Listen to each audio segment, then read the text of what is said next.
Hello నమస్తే welcome to star show. So ఇవాళ నాతో పాటు ఒక స్పెషల్ గెస్ట్ ఉన్నారు. ఆయన మీ అందరికీ కూడా సుపరిచితులే.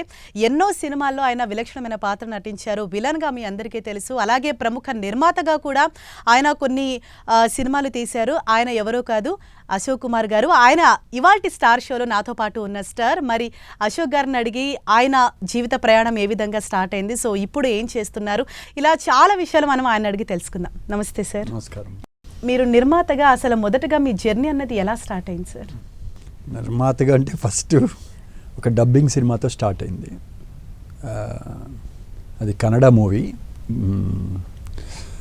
మన కన్నడ ప్రభాకర్ గారు తీసిన సినిమా టార్జాన్ సినిమా లాంటిది. చాలా కాస్ట్లీగా తీశారు కన్నడంలో. ఆ సినిమాని ఫస్ట్ తీసుకొని డబ్ చేశాను, అడవి వీరుడు అని. సో మంచి సక్సెస్ఫుల్ అయింది ఆ మూవీ. దానికి ముందలే, ఆ సినిమా చేసేదానికి ముందలే వెంకటేష్తో సినిమా చేద్దామని అప్పుడు డిస్ట్రిబ్యూటర్గా ఉండేవాడిని. సో ఒకరోజు వెంకటేష్తో సినిమా చేద్దామని అప్పుడే వెంకటేష్ లాంచ్ చేశారు. చేసినప్పుడు నేను రామానాయుడు గారిని కలిసి ఇలా సినిమా చేయాలనుకుంటున్నాను అంటే అప్పుడు ఓకే అని ఇచ్చారు నాకు. బట్ అది రెండోదో మూడో సినిమా రావాల్సింది 9వ సినిమాగా వచ్చింది. 8వ 9వ సినిమాగా వచ్చింది. అంటే తర్వాత ఫస్ట్ సినిమా సక్సెస్ అవటం, పెద్ద పెద్ద ప్రొడ్యూసర్స్ డైరెక్టర్స్ రావడంతో అది అయింది. అది స్టార్ట్ అయింది. Okay sir. అంటే ప్రముఖ నిర్మాత అయిన మీరు అంటే ఇప్పుడు సినిమాలు మానేయటానికి రీజన్ ఏంటి సార్? అంటే మానేయటానికి రీజన్ ఏం లేదమ్మా. అంటే ఒకప్పుడు పాతది, అంటే మాది ఓల్డ్ జనరేషన్ అనుకోవచ్చు. అంటే మాకన్నా పెద్ద జనరేషన్ వాళ్ళు ఉన్నారు, బట్ వాళ్ళు ఇప్పుడు లేరు. మా తర్వాత అంటే నేను 86లో వచ్చాను. 1986లో ప్రొడక్షన్ స్టార్ట్ అయింది. 87 జనవరి రిలీజ్ చేసాం సినిమాని. అప్పటికి ఇప్పటికి చాలా మార్పులు జరుగుతున్నాయి. సో అది ఏంటంటే కాలానుగుణంగా రకరకాల మార్పులు అవుతున్నాయి. ఆ రోజుల్లో సినిమా ప్రొడక్షన్ అంటే ఒక డెడికేషను, ఒకే ఇది ఉండేది. సినిమా చేయాలనుకున్న ప్రతి నిర్మాత ఒక 1 year 2 years, ఎందుకంటే వాళ్ళు వెయిట్ చేసేవాళ్ళు. ప్రతి ఒక్కరికి కొంతమంది హీరోలతో బిగినింగ్లో చిన్నతో స్టార్ట్ అయ్యేవాళ్ళు. ఓ సక్సెస్ వచ్చినాక ఆ హీరోకి ఉండేవాడు. ఒక్కొక్క హీరోకి ఒక 7 నుంచి 10 మంది ప్రొడ్యూసర్స్ రెగ్యులర్గా ఉండేవాడు. సో అవి గ్రూప్స్గా ఉండేవి. మద్రాసులో మనం ఉన్నప్పుడు చిరంజీవి గారిదని, బాలకృష్ణ గారిదని, కృష్ణ గారిదని, రామారావు గారిది. అది రామారావు గారి తరంలో మేము లేవు ఆ తర్వాత. సో దానికి సంబంధించి ప్రొడ్యూసర్లు ఉండేవాళ్ళు. వాళ్ళకి మళ్ళీ 3 ఏళ్లకు ఒకసారో 2 ఏళ్లకు ఒకసారో, బాగా త్వరగా వస్తే 2 ఏళ్లకు వచ్చేది, లేకపోతే 3-4 సంవత్సరాలకు కూడా వచ్చేది. అంటే వెయిటింగ్, సంవత్సరానికి ఎక్కువ సినిమాలు చేసేవాళ్ళు కాదు.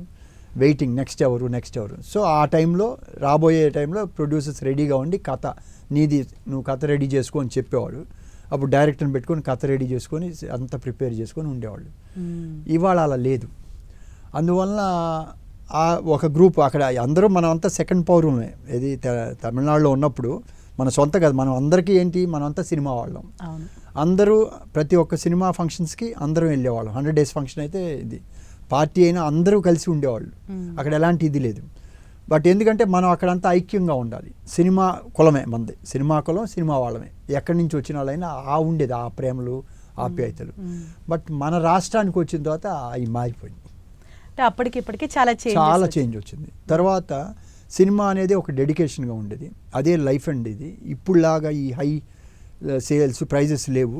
ఒక సినిమా అంటే వాణి ఫిల్మ్ సుబ్బరాజు గారు అని ఉన్నారు, పెద్ద ఆయన సినిమా నేను ఓ రోజు ఏదో అడిగితే, నాకు సినిమాకి 50,000 మిగిలితే చాలండి అన్నారు. నేను షాక్ తిన్నాను. 50,000 కూడా చేస్తాను అంటే ఆ రోజుల్లో సినిమాలు అంత కాస్ట్ కూడా ఉండేవి కాదు.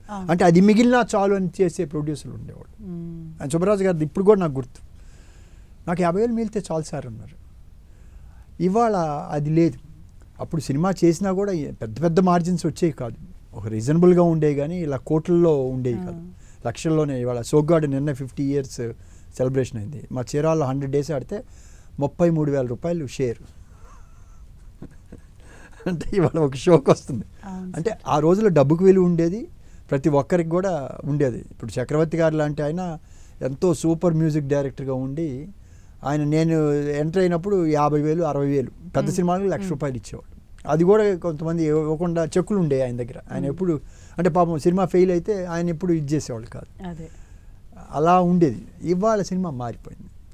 ఇక్కడికి వచ్చినాక ఏమైందంటే కమర్షియల్ అయిపోయింది, డిఫరెంట్ అయిపోయింది. ఇక రకరకాలు వచ్చిన తర్వాత మామూలు వాళ్ళు రెగ్యులర్గా సినిమాలు చేసేవాళ్ళు చేసే పరిస్థితి లేదు. ఇప్పుడు అన్ని కోట్లలోనే సార్, అంటే లక్షలు కూడా అయిపోయినాయి, కోట్లు ఇప్పుడు. అంటే ఆ రోజుల్లో సినిమా ఫ్లాప్ సక్సెస్కి సంబంధం లేదమ్మా. హీరోకు ఒక సక్సెస్ వచ్చినా సంవత్సరం అంతా ఉండేవాళ్ళు. అలానే ఒక డైరెక్టర్ ఒక ఫెయిల్యూర్ తీసినా కూడా నెక్స్ట్ ఉండేవాళ్ళు. బట్ ఇవాళ అలా లేదు. ఇవాళ అందరూ, ఎందుకంటే వాళ్ళు హీరో ప్రొడ్యూసర్ కమాండ్ ఎక్కువ ఉండేది, కథ మీద కూర్చునేవాడు, ఇన్వాల్వ్ అయ్యేవాళ్ళు, అందరూ ఇన్వాల్వ్ అయ్యి చేసేవాళ్ళు, డబ్బు పెట్టేవాడు అతనిదే బాధ్యత ఉండేది. ఎప్పుడైతే మీరు సక్సెస్ వెనకాల పడతాం మొదలుపెట్టారో, పలానా డైరెక్టర్ సక్సెస్ అవ్వగానే ఆయన దగ్గరికి వెళ్ళిపోతున్నారు. హీరోలు సక్సెస్తో చూసేవాళ్ళు కాదు. ఒక పెద్ద ప్రొడ్యూసర్ సక్సెస్ అనేది అన్నీ రావు కదా, బట్ ఇవాళ ఏమైపోతుంది, హీరోలు కూడా పెద్ద సక్సెస్ అయిన హీరో వస్తే, డైరెక్టర్ వస్తే బెటర్ అని వెళ్ళిపోతున్నారు. దాంతో ఆ సిస్టమ్ చెడిపోయింది. చివరికి ఆ ప్రొడ్యూసర్ అనేవాడు ఇప్పుడు క్యాషియర్గా, అంటే మనం ఏమైనా సమాధానం చెప్పినా కూడా ఇప్పుడున్న యంగ్ హీరోస్ కూడా, అంకుల్ మీరు బాగుంది, మీరు సెట్ దాకా రావద్దు, మేము చూసుకుంటాం అనే వర్షన్ వచ్చేసింది. సో నేను ఒక ప్రొడ్యూసర్ని క్యాషియర్ అని నేను అంటలా, కానీ పరిస్థితి అలానే ఉంటుంది. అంటే ఇట్ ఈస్ నాట్ డీగ్రేడింగ్. ఎందుకంటే వాళ్ళు డైరెక్టర్స్, ప్రొడ్యూసర్స్, హీరో ఇదే ఎలా ఉంటుందంటే, డైరెక్టర్లకి ప్రొడ్యూసరుకిను అదే హీరోకి డైరెక్టర్కి ఎలా ఉంటుందంటే, ప్రొడ్యూసరు ఎంత త్వరగా ఇది చేసేసి లాభాలు మీల్చుకుంటారు అనే ఒక భావన ఉండేది. అది అందరికీ ఉండదు. సినిమా అంటే సినిమా. ఇప్పుడు అశ్విని దత్ గారు ఉండేవాడు, ఆయన సినిమా చేయాలని కోరుకునేవాడు, ఆయన ఎక్కడ వెళ్ళి పెట్టాలో ఆయన తెలుసు. ఇప్పుడు అది మారిపోయింది, అందువలన వాల్యూ అనేది లేదు. అండ్ సార్, మొదటగా ప్రభాస్ని హీరోగా పరిచయం చేసింది మీరే, ఇప్పుడు ఆయన ఒక పాన్ ఇండియా స్టార్గా ఉన్నారు, అంటే మీకు ఎలా అనిపిస్తుంది సార్? I'm very happy. సి ఇప్పుడు ప్రభాస్ని అంతకుముందు ఒక వేరే హీరో అనుకున్నాం, ఆయన డేట్స్ ఇస్తానని చెప్పేసి ఒక 6 months ముందల నుంచి చెప్తూ లాస్ట్ మినిట్ కాకపోతే ఇంకా లాభం లేదని కొత్త వాళ్ళకని వెళ్ళాం. దాదాపు 1000 మందిని చూసాం, పేపర్లో యాడ్ ఇచ్చి రకరకాలుగా అందరినీ, చాలామంది పెద్ద పెద్ద వాళ్ళు కూడా వచ్చారు. ఇప్పుడున్న ఒక టాప్ హీరో కూడా అప్పుడు ఇంకా స్టార్ట్ కాల, ఇప్పుడున్న టాప్ ప్రభాస్ లాగా అంత టాప్లో ఉన్న హీరో కూడా. సో వీళ్ళ అని కూడా ఆలోచన చేసాం. చివరికి ఆ రోజు ఆ క్యారెక్టర్కి దీనికి ఈయనైతే బెటర్ అని ఒకరు సజెస్ట్ చేయటం వల్ల అటు ప్రభాస్తో వెళ్ళాల్సి వచ్చింది.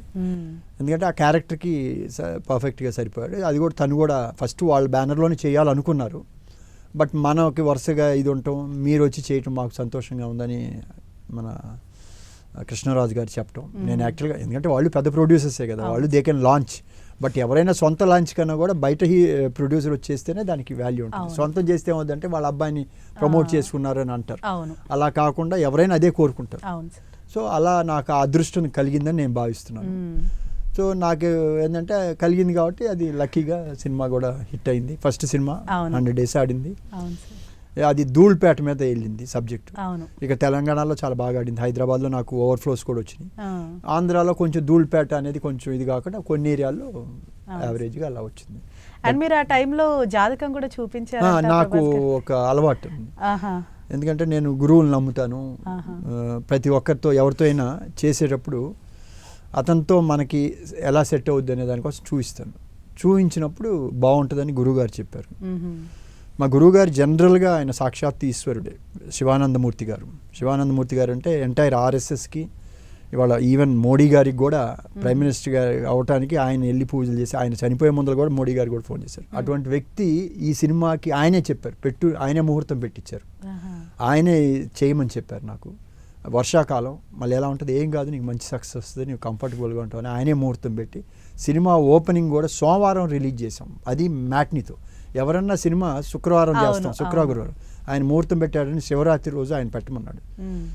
లక్కీగా ప్రభాస్ కూడా శివభక్తుడు, నేను శివభక్తుడిని, సినిమా పేరు కూడా ఈశ్వర్. సో అన్నీ కలిసి వచ్చినాయి. అప్పుడే చెప్పాడు ఆయన, నాకు చూపించిన జాతకం చూసినా అని చెప్పాడు, మంచి హీరో అవుతాడు అని చెప్పాడు. అన్నీ కలిసి వచ్చినాయి. కలిసి వచ్చినప్పుడు అది ఎవరి గొప్ప ఎవరి తక్కువ అనేది కాదు, మనకి నేను హ్యాపీగా ఫీల్ అయ్యేది ఏంటంటే, నేను ఇంట్రడ్యూస్ ఈవీవి సత్యనారాయణ గారిని నేనే ఇంట్రడ్యూస్ చేశాను. బేసిక్గా అలా తీసుకుంటే అందరూ దీంట్లోనికి వెళ్ళిపోయాను. సో రమణ గోగుల్ గారిని మ్యూజిక్ డైరెక్టర్ మేము ఇంట్రడ్యూస్ చేసాం. సో ఆ రకంగా హ్యాపీ, సంతోషం. అలాగే రాజమౌళి గారి డైరెక్షన్లో ప్రభాస్ గారిని ఇంట్రడ్యూస్ చేయాలని చెప్పేసి మీరు అనుకున్నారు, అది కూడా సింహాద్రి సినిమా చేయాలని అనుకున్నారు విన్నాను. అది ఏంటంటే చంటి అని నా ఫ్రెండ్ ఉన్నారు, అడ్డాల చంటి గారు, ఆయన సినిమా చేద్దాం అని చెప్పి రాజమౌళి గారికి మన సినిమా అప్పుడు షూటింగ్కి వచ్చారు ఆయన, సెట్కి వచ్చి చూసి వెళ్ళాడు ఆయన. మ్మ్. అంటే తను తీసుకొచ్చారు, నేను అనుకోలే, నేను కాదు, అది అబద్ధం మాట.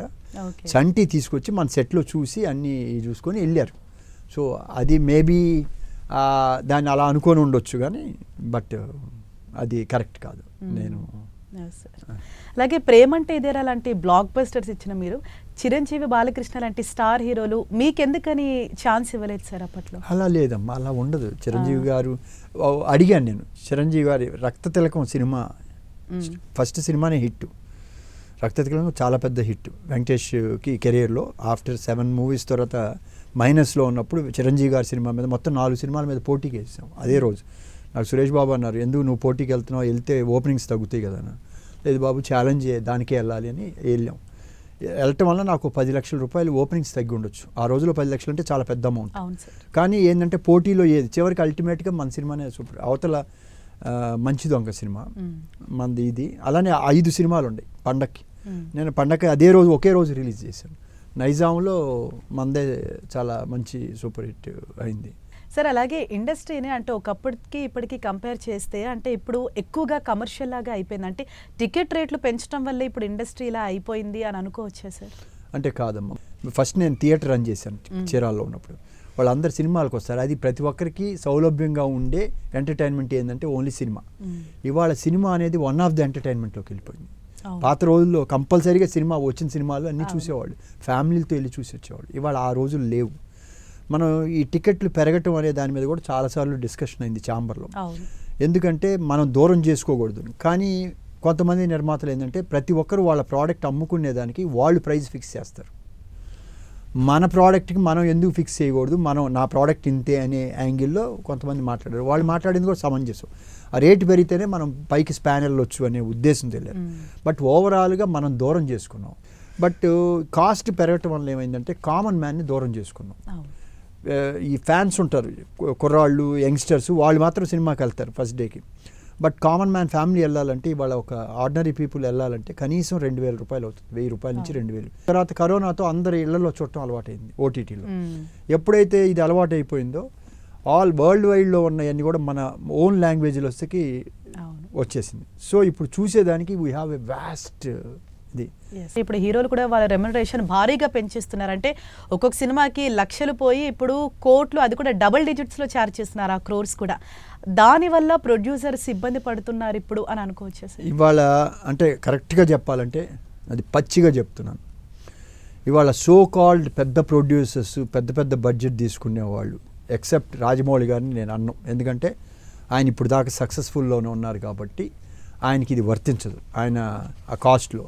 బట్ ఆయన తీసుకునేది వేరే యాంగిల్లో తీసుకుంటారు, వాళ్ళు ఏదో పర్సంటేజ్లో మాట్లాడుకుంటారు. ఆయన డబ్బుని అన్నెసరిగా ఇంట్రెస్ట్ పోనీరు. ఏది తీసుకునేది అంటే ఫస్ట్ నుంచి కూడా సురేష్ ప్రొడక్షన్స్, వెంకటేష్కి ఒక ఇది ఉండేది, ఒక రెమ్యునరేషన్ ఏది ఫిక్స్ చేసినా హీ వోంట్ చార్జ్, ఏ బిగినింగ్లో తీసుకోరు. ఓన్లీ సినిమా 2-3 రోజులు ముందల 4-5 డేస్ ముందర తీసుకుంటారు. ఓన్లీ 5-10% తీసుకుంటారు. అంటే అన్నెసరీగా ఇంట్రెస్ట్ బర్డన్ వాళ్ళ మీద పడకూడదు అనేది. ఎందుకంటే ఒక ప్రొడ్యూసర్ కొడుకు కాబట్టి, ప్రొడ్యూసర్ యొక్క కష్టాలు తెలుసు కాబట్టి.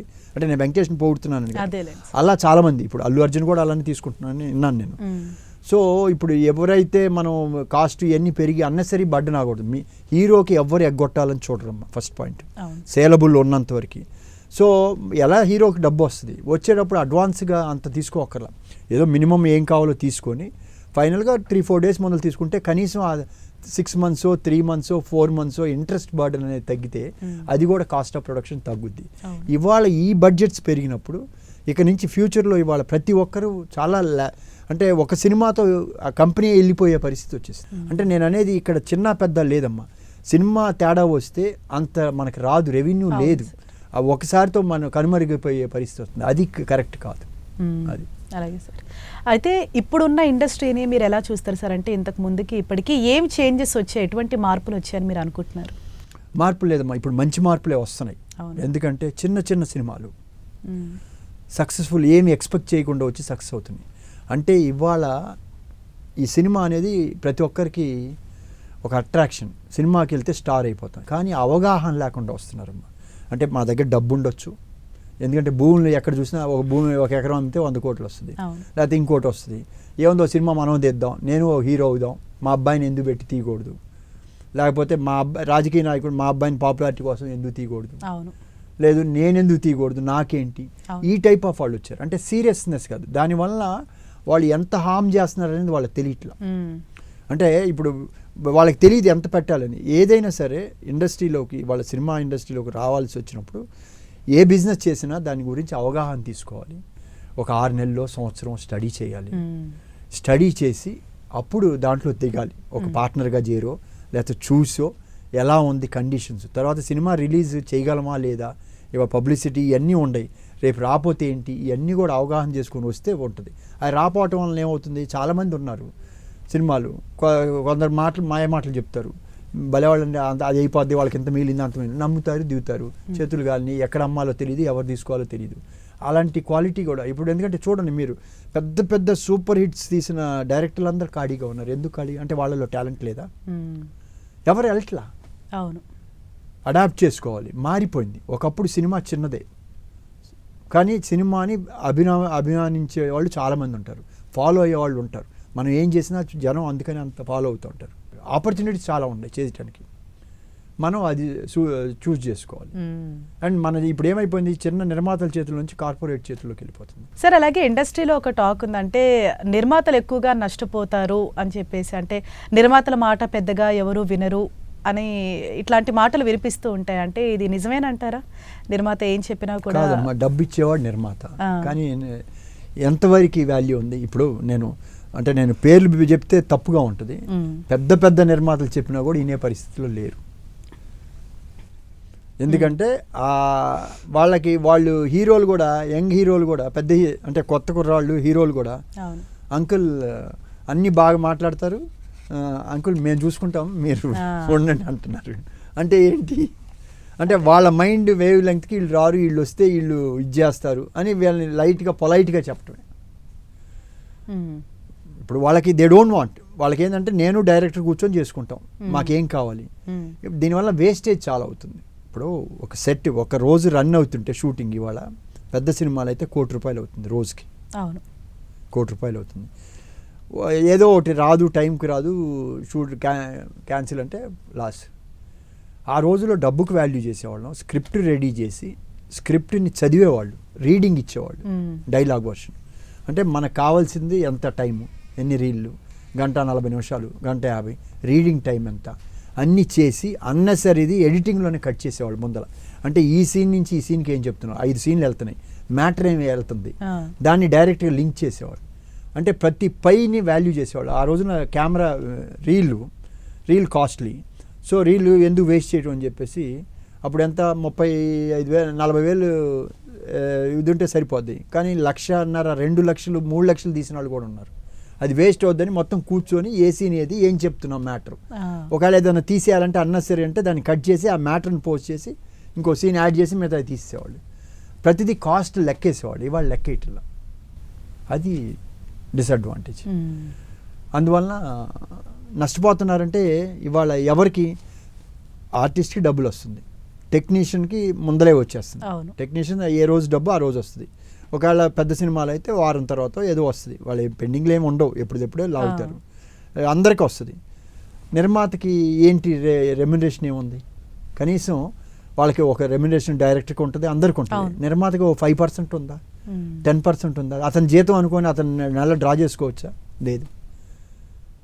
అడిగితే మీకే కదా మొత్తం లాభం మీదే అంటారు. ఇంకా అంతకుముందు ప్రొడ్యూసర్ కింద మన రైట్స్ ఉండేవి, నెగిటివ్ రైట్స్ ఉండేవి, ఇవన్నీ ఇవాళ అవి కూడా లేవు. బికాజ్ ఇప్పుడు ఇవాళ వచ్చిన ఈ ఛానల్స్ కానీ లేకపోతే ఓటీటీ కానీ వీళ్ళు మొత్తం పర్ఫెక్చువల్ తీసేసుకుంటారు. ఫ్యూచర్లో వచ్చే అవి లేవు. సాంగ్స్ మీద వచ్చేది అది లేదు, మ్యూజిక్ మీద లేదు, టోటల్గా పోయింది. సినిమా రేపు 5 ఇయర్స్కి రెవెన్యూ వచ్చేది, లేకపోతే ఓటీటీలో చూసినందుకు వచ్చేది, అవన్నీ లేవు. అవన్నీ కూడా అమ్మేయాల్సి వస్తుంది. సో నిర్మాతకి ఏం లేదు, ఆడ నష్టపోతున్నారు, డెఫినెట్గా నష్టపోతున్నారు. అది మళ్ళీ ఆ సిస్టమ్ రావాలంటే రాదు, ఎందుకంటే వాళ్ళు 99 ఇయర్స్ తీసేసుకుంటున్నారు, వరల్డ్ వైడ్ రైట్స్ తీసుకుంటున్నారు. ఇంకేం లేదు, సక్సెస్ అయినా నీకేం రాదు. నీకు ఏదైనా మిగిలితే ఆ కలెక్షన్లో వచ్చి మిగిలితే మిగిలినట్టు, లేకపోతే నువ్వు అవుట్. అందువల్లనే పెద్ద పెద్ద హీరోలు, పెద్ద బ్యానర్లు కూడా ఆలోచిస్తున్నాయి ఇవాళ. అంటే టాప్ మోస్ట్ బ్యానర్స్ కూడా 1-2 సార్లు తీట్లా, ఎవరైనా మంచి కథ తీసుకొచ్చి గత వాళ్ళ ఫైనాన్స్ లేకనో లేకపోతే సగం చేసి వచ్చి చూపిస్తే అలాంటి వీళ్ళు తీసుకొని టేకప్ చేసి పబ్లిసిటీ ఎలా రిలీజ్ చేయాలి అలాంటివి చేస్తున్నారు పెద్ద ప్రొడక్షన్స్. అవును సార్. అంటే ప్యాషన్ ఉన్నాళ్ళు కూడా అది అయిపోయారు. అవును. అది అయితే మీరు ఇందాక అన్నట్టు అంటే కొన్ని చిన్న సినిమాలు కంటెంట్ బాగున్నా కూడా అంతగా క్లిక్ అవ్వకపోవడానికి రీజన్ వాళ్ళు మార్కెటింగ్ ప్రాపర్గా చేసుకోవట్లేదు అని అనుకోవచ్చు. కాదమ్మా, ఇప్పుడు ఉండమ్మా పెళ్లి చూపులు అనే ఒక సినిమా. అవును. సురేష్ బాబు దగ్గరే ఉన్నాడు, 1 సంవత్సరం ఆయన ట్రై చేశాడు, రాల సెట్ కాల. సరే తను బయటికి వెళ్ళాడు. మా ఫ్రెండ్ రాజశేఖర్ అని మా గురువుగారు అబ్బాయి సినిమా చేశారు. చేసిన తర్వాత ఆ సినిమాని రెడీ అయినాక తీసుకెళ్తే ఒక హీరో ఒక ఆయన చూసి నేను కొన్నాను, ఆ అమౌంట్ నాకు ఇచ్చేసేస్తే నేను మా అబ్బాయిని పెట్టి తీసుకుంటా అంటే వీళ్ళు ఇవ్వాల. సురేష్ బాబు దగ్గరికి వస్తే సురేష్ బాబు ఒక ఫిగర్ చెప్పి తీసుకున్నాడు. రిలీజ్ చేయొద్దు ఇప్పుడే, నెంబర్ ఆఫ్ థియేటర్స్ తగ్గించి అప్రాపరియేట్ టైం చూసి తక్కువ ప్రింట్లో స్టార్ట్ చేసి డైలీ పెంచుకుంటూ తీసుకెళ్ళి పెద్ద హిట్ చేశారు. ఆ మెకానిజం తెలిసి ఉండాలి. అది ఎవరికి తెలుసు? డిస్ట్రిబ్యూషన్ చేసే వాళ్ళకి బాగా అనుభవం. సో మనకి ఏమంటే సినిమా అయిపోయినాక నా సినిమా బాగుందని నేను రిలీజ్ చేయాలని చేస్తే రాంగ్ టైంలో వెళ్ళో అపోజిషన్ వల్ల ఇంకో దాని వల్ల నష్టపోతాం. ఆ ఎఫిషియన్సీ ఉన్నాళ్ళతో చేస్తే వాళ్ళు చెప్తారు ఏ టైంలో చేయాలని. ఫస్ట్ ఆయన ఎన్నో ప్రింట్లు అనుకున్నారు, కాదని సురేష్ బాబు బాగా తగ్గించి చెప్పాడు. వీక్లో మళ్ళీ పెరిగిపోయింది. చిన్నది పెట్టి చిన్న థియేటర్స్ పెట్టి దాన్ని ఫుల్ వేసి టాక్ వచ్చిందో చేశారు. ఆ మెకానిజం ఎంతమంది తెలుసు? అది that is the reason. Right. Thank you so much sir. అంటే ఇండస్ట్రీ గురించి అలాగే మీ పర్సనల్ లైఫ్ గురించి చాలా విషయాలు మాతో షేర్ చేసుకునేందుకు thank you so much for being here sir. Thank you. నమస్తే. సో చూసారు కదా, ఇది ఇవాల్టి star show with Ashok Kumar గారు. Keep watching 10 TV.